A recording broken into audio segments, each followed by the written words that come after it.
Chapter 7 કણોના તંત્રો અને ચાક ગતિમાં સ્થિર અક્ષને અનુલક્ષીને ચાક ગતિની શુદ્ધ ગતિકી આપણે જોઈએ. તો એમાં જો આપણને પ્રશ્ન પૂછી શકે કે સ્થિર અક્ષને અનુલક્ષીને ચાક ગતિ માટે કોણીય વેગ અને કોણીય પ્રવેગ સમજાવીને ચાક ગતિ માટેના સમીકરણ મેળવો. આપણે જે રેખીય ગતિ થતી હતી ત્રીજા ચેપ્ટરમાં સુરેખ પથના ગતિમાં જે ત્રીજું ચેપ્ટર જોયું હતું એમાં જે અચળ પ્રવેગી ગતિના 3 સમીકરણો મેળવ્યા હતા એવા જ 3 સમીકરણો આપણે કોના માટે મેળવવાના છે? તો કોણીય વેગ અને કોણીય પ્રવેગ માટે શુદ્ધ ગતિકીના ચાક ગતિ માટેના સમીકરણો આપણે અહીંયા મેળવવાના છે. ઓકે, તો આપણે હવે એ જોઈએ. હવે અહીંયા આકૃતિમાં દર્શાવ્યા મુજબ મારી પાસે એક દ્રઢ પદાર્થ છે. તો એ દ્રઢ પદાર્થમાં એક કણ જે છે તે પી છે અને એ પી XY સમતલમાં વર્તુળાકાર ગતિ કરે છે. જોવાય છે દ્રઢ પદાર્થમાં એક અક્ષ છે એ ભ્રમણાક્ષને અનુલક્ષીને તે કેવી ગતિ કરે છે? વર્તુળાકાર ગતિ કરે છે. અને આ વર્તુળાકાર ગતિ જ્યારે કરે છે ત્યારે એ પી કણ જે છે તે t બરાબર 0 સમયે તેમનું સ્થાન θ0 છે અને t બરાબર t સમયે કણનું સ્થાન જો θ+θ0 હોય તો હવે આપણે એ સમીકરણ માટે ચર્ચા કરીએ. બરાબર, તો આપણે લખી શકીએ કે આકૃતિમાં દર્શાવ્યા મુજબ પદાર્થનો કોઈ એક કણ P એ XY સમતલમાં કેવી ગતિ કરે છે? વર્તુળાકાર ગતિ કરે છે. તો લખીએ કે વર્તુળાકાર ગતિ કરે છે. આ P કણનું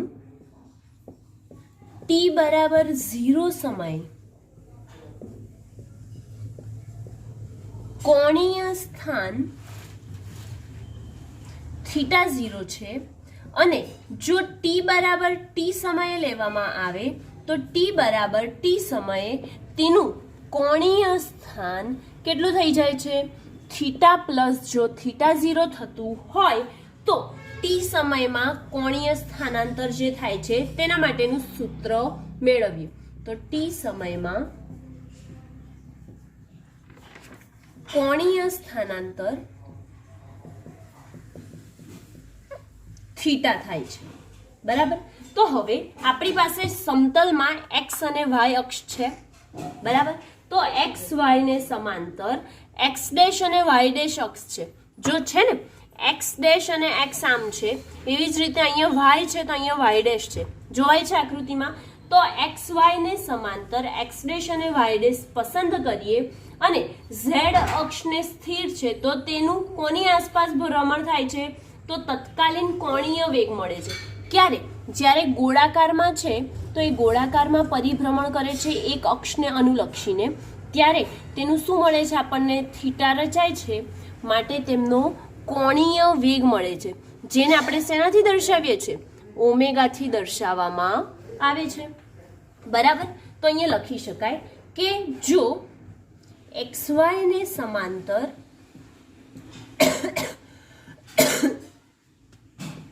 x' અને y' પસંદ કરીએ, z અક્ષ સ્થિર છે આકૃતિમાં દર્શાવ્યા મુજબ સ્થિર છે અને તેની તત્કાલીન કોણીય વેગ મળે, વર્તુળાકાર ગતિ કરે એની જોડે, માટે તેનો તત્કાલીન કોણીય વેગ આપણને મળે છે ઓમેગા. તો તત્કાલીન કોણીય વેગ ઓમેગા બરાબર કોણીય સ્થાનાંતરનો ફેરફાર. સ્થાનાંતરનો ફેરફારનો શું થશે? સમય દર સાથે એનો ફેરફાર થાય છે ને, કેમ કે આ 2 સેકન્ડમાં ધારો કે પદાર્થ આ જગ્યાએ છે તો એ વર્તુળાકાર પરિભ્રમણ કરતું હોય તો બીજી 10 સેકન્ડમાં એ ક્યાં પહોંચે છે? આ જગ્યાએ, એટલે કે એનું સમય સાથે એનું સ્થાન બદલાય છે, બરાબર. તો આપણે એવું લખી શકીએ કે કોણીય વેગ એટલે કોણીય સ્થાનાંતરનો ફેરફારનો સમય દર. હવે કોણીય વેગ ઓમેગા બરાબર આપણે જોઈ ગયા છે કે સ્થાનાંતર છેદમાં ડીટી થાય. આ જે સ્ટેટમેન્ટ લખ્યું છે એના પરથી ઓમેગા ઇઝ ઇક્વલ ટુ શું થાય? D theta by dt. સ્થિર ઝેડ અક્ષને તેની દિશામાં હોવાથી તે અદિશ તરીકે લઈ શકાય છે. કેમ કે જે ઝેડ અક્ષ છે એને સ્થિર છે, માટે એને કેવા સ્વરૂપે લઈ શકાય છે? અદિશ સ્વરૂપે લઈ શકાય છે. અને કોણીય પ્રવેગ વિશે લખવું હોય તો શું લખી શકાય? તો કોણીય પ્રવેગ ને આલ્ફા વડે બતાવાય છે. તો કોણીય પ્રવેગ આલ્ફા બરાબર કોણીય વેગનો ફેરફાર, કોણીય વેગના ફેરફારનો શું થઈ જશે? સમય દર. કોણીય વેગના ફેરફારનો સમય દર આલ્ફા બરાબર શું થઈ જાય? માટે ડી ઓમેગા બાય ડીટી થાય. હવે આ આલ્ફાનું સમીકરણ મળી ગયું અને ઓમેગાનું એટલે કે કોણીય વેગ અને પ્રવેગનું સમીકરણ તો અહીંયા એટલે કે સૂત્ર મળી ગયું છે. હવે આપણે રેખીય ગતિના સમીકરણો જોયા હતા. અચળ પ્રવેગી ગતિ માટે રેખીય ગતિના સમીકરણ જોયા હતા. તો સૌથી પહેલા એ લખીએ અને એ જ સમીકરણ જોડે ચાક ગતિના સમીકરણોને આપણે સરખાવીશું, બરાબર. તો હું અહીંયા આટલી થિયરી રફ કરી નાખું છું. શું થાય હવે જોઈએ આપણે.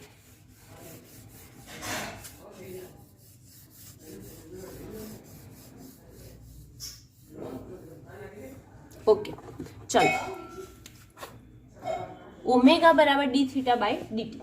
હવે શુદ્ધ રેખીય ગતિના સમીકરણ, શુદ્ધ રેખીય ગતિના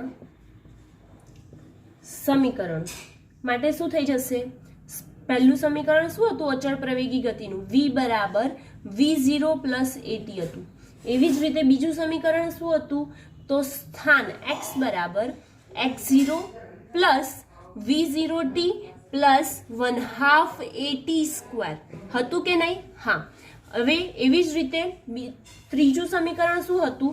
તો v square minus v0 square is equal two 2ax minus x0. આપણે 2ax પણ લખી શકીએ અને 2ax minus x0. x minus x0 કેમ લખ્યું?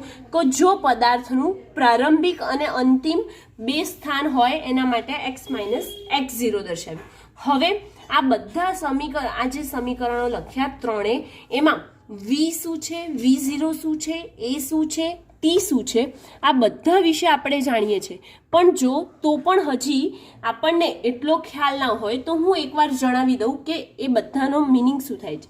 જ્યાં અહીંથી સ્ટાર્ટ કરીએ, જ્યાં x0 પ્રારંભિક સ્થાન છે, x એ અંતિમ સ્થાન છે, v0 એ પ્રારંભિક વેગ છે, v અંતિમ વેગ છે, પછી એની વારી આવી તો એ પ્રવેગ છે અને ટી આપણે જાણીએ છીએ શું છે? સમય છે. હવે આ શુદ્ધ રેખીય ગતિના સમીકરણો લીધા, પણ આપણે તો કેવા લેવાના છે? ચાક ગતિકીના શુદ્ધ સમીકરણો, બરાબર ને? તો ચાક ગતિકીના શુદ્ધ સમીકરણો જોઈએ તો શું થઈ જશે? શુદ્ધ ચાક ગતિના સમીકરણો. તો પહેલું સમીકરણ આપણે જે આ સમીકરણ છે એના ઉપરથી જ લખીએ. ઓમેગા બરાબર ડી થીટા બાય ડીટી છે અને આલ્ફા બરાબર શું છે આપણી પાસે? D omega by dt. હવે આપણે આને રફ કરી દઈએ. આનું હવે કામ નથી, હમણાં આપણે કામ છે પણ આપણે ફોર્મ્યુલા લખી દીધી એટલે વાંધો નહીં આવે. તો ઓમેગા વી એટલે શું?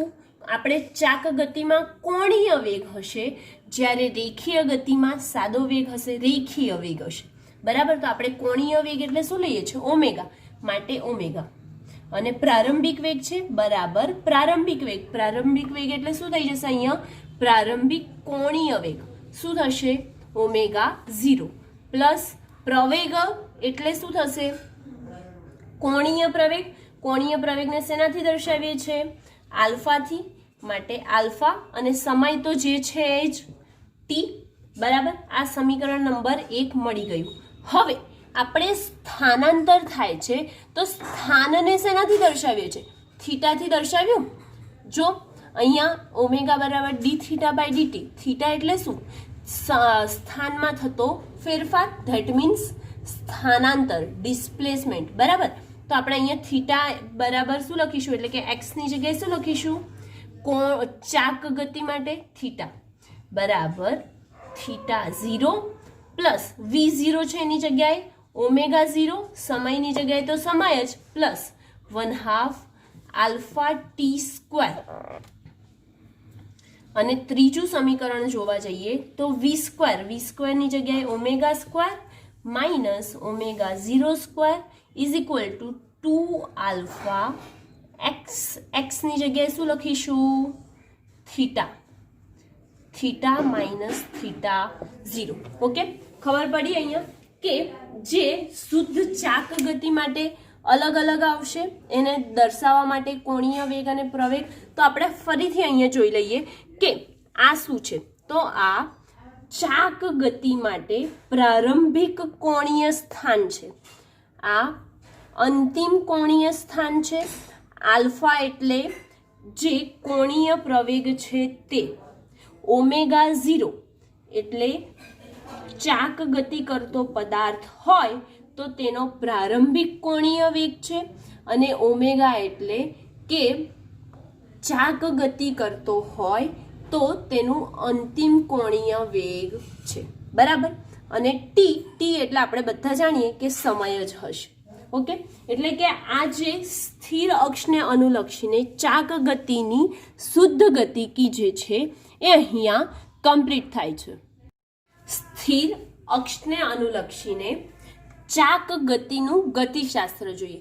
શુદ્ધ ગતિકી જોઈ લીધી, હવે ચાક ગતિનું ગતિશાસ્ત્ર જોઈએ. એમાં કોઈ દ્રઢ પદાર્થ હશે આપણી પાસે, તો એ દ્રઢ પદાર્થમાં લાગતા ટોર્કની જે ગણતરી કરવાની હોય છે એ કઈ કઈ બાબત પર આધાર રાખે છે અને કઈ બાબત પર આધાર રાખતું નથી, સૌથી પહેલાં તે જોઈ લઈએ. તો શું છે કે કોઈ આપણી પાસે દ્રઢ પદાર્થ છે, એ દ્રઢ પદાર્થ જો ચાક ગતિમાં જડત્વની ચાક માત્રા અને ટોર્ક હોય છે. શું? કોઈ દ્રઢ પદાર્થ હોય આપણી પાસે, બરાબર. તો એ દ્રઢ પદાર્થમાં એ પદાર્થ ચાક ગતિ કરતું હોય તો ચાક ગતિમાં શું હોય? તેની જડત્વની ચાક માત્રા અને ટોર્ક હોય છે. પણ જો પદાર્થ રેખીય ગતિ કરતું હોય તો એ વખતે એનું શું હોય? તો રેખીય ગતિ કરતું હોય ત્યારે તેનું દ્રવ્યમાન હોય છે અને તેનું બળ હોય છે, બરાબર. એટલે કે જો પદાર્થ ચાક ગતિ કરતો હોય તો જડત્વની ચાક માત્રાને દ્રવ્યમાન સાથે અને ટોર્કને બળ સાથે સમતુલ્યતા દર્શાવી શકીએ છીએ, બરાબર. દ્રઢ પદાર્થની ચાક ગતિમાં ટોર્કના માત્ર જે ઘટકો સ્થિર અક્ષને સમાંતર છે તેમને જ ધ્યાનમાં લેવાની જરૂર પડે છે. શું? ફરીથી બોલું છું કે જે દ્રઢ પદાર્થની ચાક ગતિ કરતું હોય ત્યારે ટોર્ક જે છે એ માત્ર તેના સ્થિર ઘટકોને જ ધ્યાનમાં લેવાની જરૂર પડે છે. કેમ એની જ જરૂર પડે છે? કારણ કે આ ઘટકો પદાર્થની અક્ષને સાપેક્ષ ભ્રમણ કરે છે. જે પદાર્થ હોય એ પદાર્થની અક્ષ છે એની સાપેક્ષમાં જ એ શું કરે છે? એનું પરિભ્રમણ કરે છે. માટે પરિભ્રમણ અક્ષને લંબ રહેલો ટોર્કનો ઘટક અક્ષને તેના સ્થાનેથી શું કરવામાં આવે છે? ફેરવવામાં આવે છે. આપણે કોઈ લઈએ છીએ સ્થિર અક્ષ, એને એના સ્થાનથી શું કરવામાં આવે છે? ફેરવવામાં આવે છે. માટે તેને જે દ્રઢ પદાર્થ છે એ ચાક ગતિ કરતો હોય તો તેના ટોર્કના માત્ર સ્થિર ઘટકો જ અક્ષને સમાંતર છે તેને ધ્યાનમાં લઈશું આપણે, બરાબર. અને ટોર્કના લંબ ઘટકોની અસર તે વખતે નાબૂદ કરવી જરૂરી છે. કેમ જરૂરી છે? તો કારણ કે તેમની સ્થિર અક્ષની સ્થિતિ જળવાશે. જો એની અસરને નાબૂદ કરીશું તો જ એ જે સ્થિર અક્ષ છે એ સ્થિર રહેશે, બરાબર. તેથી ટોર્કના લંબ ઘટકોનો ધ્યાનમાં લેવાની જરૂર પડતી નથી અથવા તો જરૂર નથી. હવે મેઇન પોઈન્ટ કે કઈ બાબતો ધ્યાનમાં લેવાની જરૂર નથી. તો કઈ બાબત ધ્યાનમાં લેવાની જરૂર નથી હમણાં જ બોલી હું. તો બળો અક્ષને સમાંતર હોય છે તે અક્ષને લંબ રૂપે શું ઉત્પન્ન કરે છે? ટોર્ક ઉત્પન્ન કરે છે. તો માટે તે ધ્યાનમાં લેવાની જરૂર નથી. કોને ધ્યાનમાં લેવાની જરૂર નથી? ફરીથી જોઈ લઈએ. લેવાની જરૂર નથી કે બળો અક્ષને સમાંતર હોય છે તે અક્ષને લંબ રૂપે શું ઉત્પન્ન કરે છે? ટોર્ક ઉત્પન્ન કરે છે. માટે તે ધ્યાનમાં લેવાની જરૂર નથી. સેકન્ડ પોઈન્ટ, સ્થાન સદિશોના અક્ષની દિશામાંના ઘટકો અક્ષને લંબ રૂપે ટોર્ક ઉત્પન્ન કરશે માટે તેને ધ્યાનમાં લેવાની જરૂર પડતી નથી. જે સ્થાન સદિશો છે આપણી પાસે, તો સ્થાન સદિશોના અક્ષની દિશામાંના ઘટકો અક્ષને લંબ રૂપે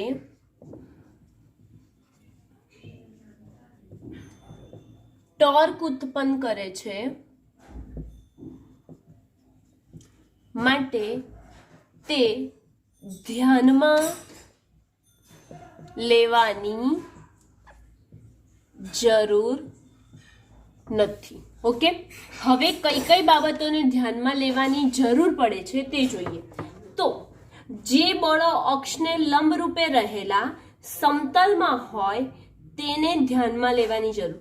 બળના અક્ષો તે સમતલમાં અક્ષના સમતલમાં હોય એને ધ્યાનમાં લેવાની જરૂર છે, અને જે સમાંતર અક્ષને લંબ રૂપે હોય અને ટોર્ક ઉત્પન્ન કરે એને ધ્યાનમાં લેવાની જરૂર હોતી નથી. બરાબર. તો ધ્યાનમાં લેવાતી બાબત કઈ છે? તો એમાં પહેલો પોઈન્ટ, જે બળો અક્ષને લંબ રૂપે રહેલા સમતલમાં હોય તેને ધ્યાનમાં લેવાની જરૂર છે. અને સ્થાન સદિશોના બીજો પોઈન્ટ છે. અને આમાં પણ સ્થાન સદિશ હતું, આમાં પણ સ્થાન સદિશ, આમાં બળના અક્ષને સમાંતર, આમાં બળના અક્ષને લંબ રૂપે. બરાબર. તો સ્થાન સદિશોના માત્ર તે ઘટકો ધ્યાનમાં લેવાય, તે ઘટકો ધ્યાનમાં લેવાની જરૂર પડે જે અક્ષને કેવા હોય? લંબ હોય. ઓકે, એટલે કે જે ધ્યાનમાં લેવાની ન હોય તે બાબત અને ધ્યાનમાં લેવાતી હોય તે બાબત. ઓકે, આ સ્થિર અક્ષને અનુલક્ષીને ચાક ગતિના ગતિશાસ્ત્રમાં કોઈ દ્રઢ પદાર્થ છે તો એ દ્રઢ પદાર્થ જ્યારે ચાક ગતિ કરતો હોય તો એના અક્ષને અનુલક્ષીને તો ધ્યાનમાં લેવાતી બાબત આ છે, અને ધ્યાનમાં ન લેવાની હોય તે બાબત આ બે પોઈન્ટ આવે. ઓકે, એ અહીંયા કમ્પ્લીટ થાય છે. સ્થિર અક્ષને અનુલક્ષીને ચાક ગતિનું ગતિશાસ્ત્ર છે એમાં આપણે જે આકૃતિ બે દોરેલી છે, બરાબર. એમાં બે આકૃતિ છે, એમાં બંને વર્તુળાકાર તો છે જ, પણ આ જે છે એ કાર્ટેશિયન સિસ્ટમમાં દર્શાવેલું છે, જ્યારે આ જે છે એ શેમાં દર્શાવેલું છે? વર્તુળમય આકારમાં, એટલે કે વર્તુળાકાર ગતિમાં દર્શાવેલું છે. બરાબર. આ બંને, આ સેન્ટર પોઈન્ટ છે, ઓરિજિન છે, આ આનું ઓરિજિન છે. બરાબર. હવે આપણે જોઈએ તો આકૃતિમાં શું આપેલું છે આપણને? તો કોઈક દ્રઢ પદાર્થ છે, એ દ્રઢ પદાર્થ પરનું કણ P1 છે, અહીંયા પણ અને અહીંયા પણ. એ દ્રઢ પદાર્થ પરનું કણ P1 પર તે જ સમતલમાં F1 જેટલું શું લાગે છે? બળ લાગે છે. અને તે R1 ત્રિજ્યાવાળા તથા C કેન્દ્રવાળા વર્તુળ પથ પર ભ્રમણ કરે છે. ફરીથી બોલું છું કે કોઈ દ્રઢ પદાર્થનું કણ P1 છે, એ P1 પર સમતલમાં લાગતું બળ F1 છે અને તે R1 ત્રિજ્યાવાળા તથા C કેન્દ્રવાળા R1 ત્રિજ્યાવાળા તથા C કેન્દ્રવાળા વર્તુળાકાર ગતિપથ પર ભ્રમણ કરે છે. માટે આપણે લખી શકીએ કે CP1 બરાબર R1 અને ડેલ્ટા ટી સમયમાં કણ P1 થી P1 ડેશ સુધી પહોંચે છે. જો તફાવત સમયનો તફાવત ડેલ્ટા ટી હોય તો તે કણ P1 થી ક્યાં સુધી પહોંચે છે? P1 ડેશ સુધી પહોંચે છે.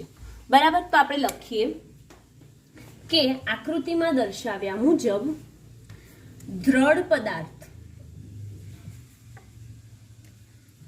પરનું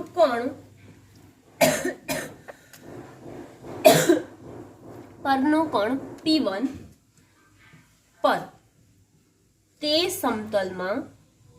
જ સમતલમાં F1 બળ લાગે છે. હવે F1 બળ લાગે છે અને તેની R1 ત્રિજ્યાવાળા તથા C કેન્દ્રવાળા વર્તુળાકાર પથ પર આ કણ ગતિ કરે છે અથવા તો ભ્રમણ કરે છે. હવે જો આ ભ્રમણ કરતું હોય તો એની ત્રિજ્યા કેટલી છે? CP1 is equal two R1 થાય. તો માટે લખી શકીશું CP1 is equal two R1 અને પદાર્થ ડેલ્ટા ટી સમયમાં કણ P1 થી P1 ડેશ સ્થાનને પહોંચે છે. ડેલ્ટા ટી સમય જેટલો સમય લે છે ક્યારે? P1 થી P1 ડેશ સુધી પહોંચવા માટે કણે કરેલું સ્થાનાંતર બરાબર શું થઈ જશે? કણે કરેલું સ્થાનાંતર ડેલ્ટા S1 અહીંથી અહીં જાય છે માટે DS1 લખો અથવા તો ડેલ્ટા S1 એઝ યોર વિશ, તમારે શું લખવું છે. બરાબર.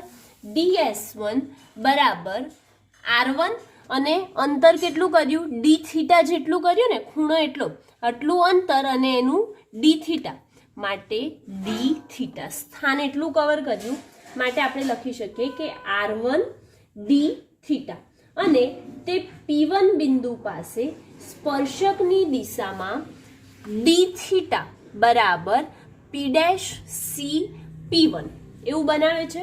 ડેલ્ટા થીટા અથવા તો D થીટા બરાબર P1 C P ડેશ કણનું ડેલ્ટા ટી સમયમાં કોણીય સ્થાનાંતર છે. તો D થીટા બરાબર P1 O P1 ડેશ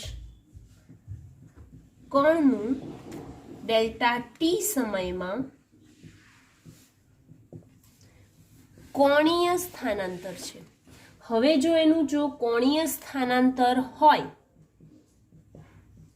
તો એને કોણીય સ્થાનાંતર આપણે બતાવી દીધું એટલે કે એનું શું થઈ જશે? D theta.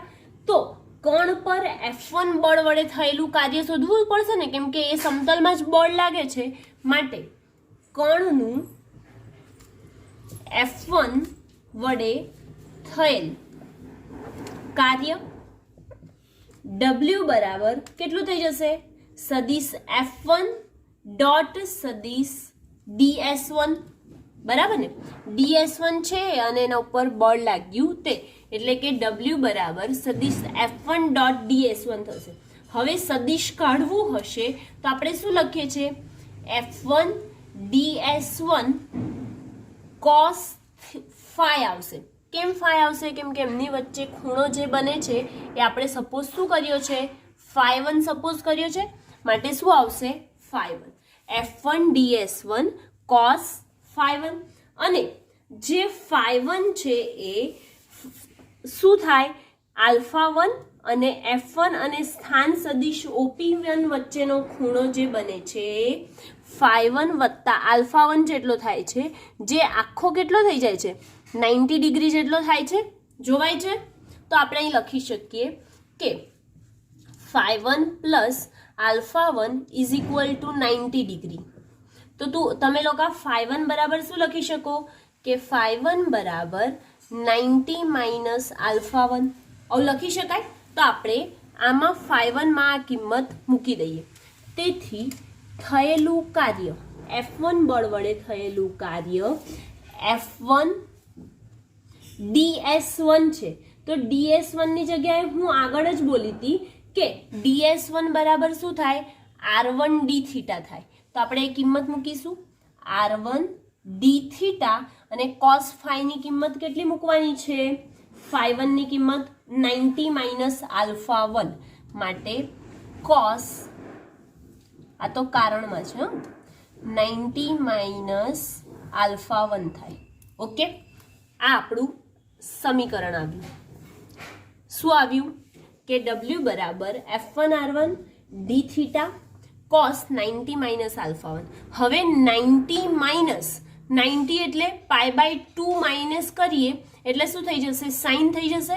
અને 90 નું માઇનસ એટલે કે સાઇન કેવો આવશે? આપણો ધન આવશે.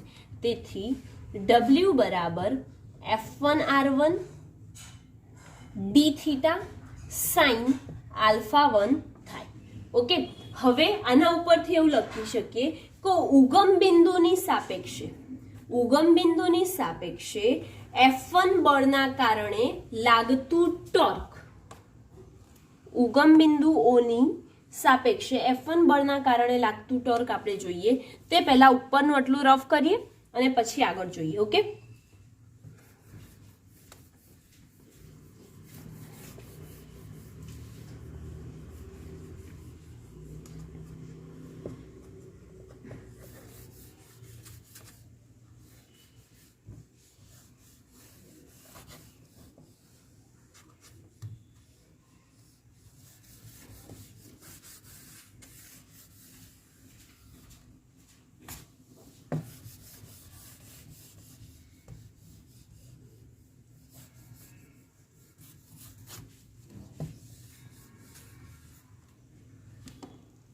ઓકે, ચલો w બરાબર f1 r1 d theta sign alpha1 છે.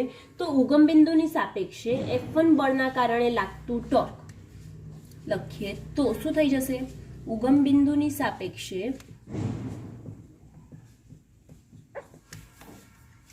સદિશ f1 બળના કારણે લાગતું ટોર્ક ટાઉ બરાબર શું થશે?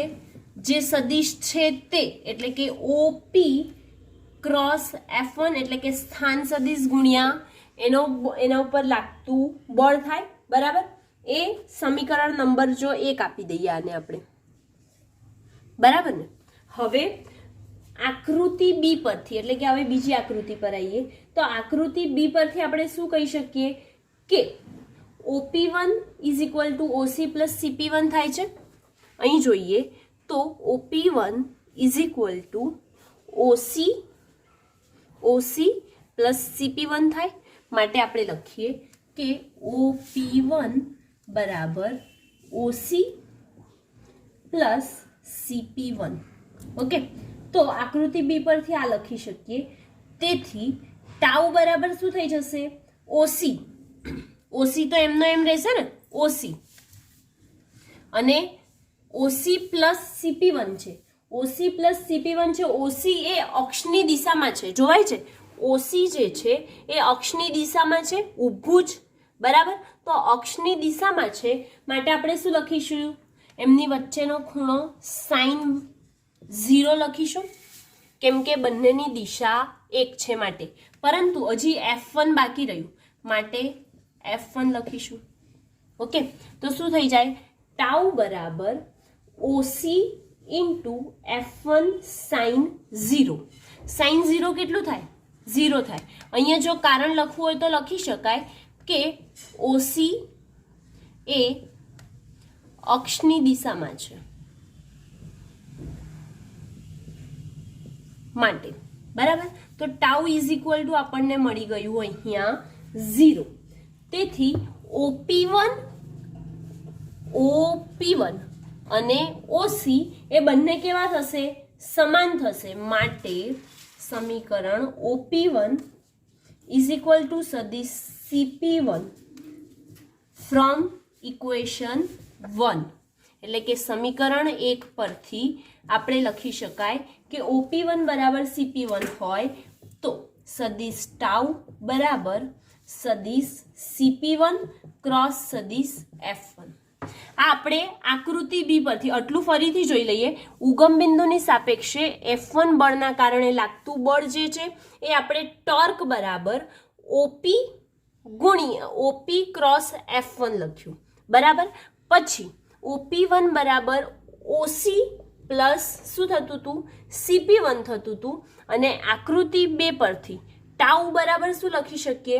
તો ટાઉ બરાબર થાય OC ઇન્ટુ જે બળ લાગતું હોય તે, તો OC અને F1. પરંતુ OC અને Z અક્ષ બંને એક જ દિશામાં હોવાથી એમની વચ્ચેનો ખૂણો કેવો થઈ જાય છે? 0 થાય છે. માટે ટાઉ આપણને 0 મળે છે. જો આ કન્ડિશન થતી હોય તો આપણે એવું લખી શકીએ કે OC બરાબર શું થશે? OP1 થશે. OC બરાબર OP1 થશે. તો હવે આ કિંમત જે છે એને સમીકરણ 1 માં મૂકી તો શું થઈ ગયું? સદિશ ટાઉ બરાબર CP1 ક્રોસ F1, બરાબર. હવે CP1 ક્રોસ F1 છે તો CP1 એટલે આપણી પાસે શું છે? R પરપેન્ડિક્યુલર છે. માટે આપણે એની કિંમત મૂકીએ કે ટાઉ બરાબર R પરપેન્ડિક્યુલર લખવું હોય તો R પરપેન્ડિક્યુલર, અથવા તો R1 લખવું હોય તો R1 પણ લખી શકો છો. ઓકે, જે તમારી ઈચ્છા. તો R1 ક્રોસ F1 બંને સદિશ રાશિ છે માટે સદિશ દર્શાવ્યા. હવે જો સદિશ રાશિ કાઢી નાખવી હોય તો આપણે શું કરવું પડે? ક્રોસ હટાવીને સાઇનની કિંમત મૂકવી પડે. સાઇન જોડે જે ખૂણો બનાવે તે. તો તેથી ટાઉ બરાબર R1 F1 સાઇન જોડે કેટલો ખૂણો બનાવે છે? આલ્ફા 1 જેટલો ખૂણો બનાવે છે. માટે અહીંયા શું લખીશું? સાઇન આલ્ફા 1, બરાબર. હવે પદાર્થ પર એક કરતા વધારે બળો લાગતા હોવાથી કુલ કાર્ય માટે બધા કણો વડે થતા કાર્યનો સરવાળો કરીએ. શું પદાર્થ પર એક કરતા વધારે બળો લાગતા હોય તો એમના કાર્યનો કુલ કાર્ય મેળવવા માટે શું કરવું પડે? સરવાળો કરવો પડે. તો માટે બધાનો સરવાળો કરીએ. તો હવે સરવાળો કરીએ તો આપણને શું મળે તે જોઈએ.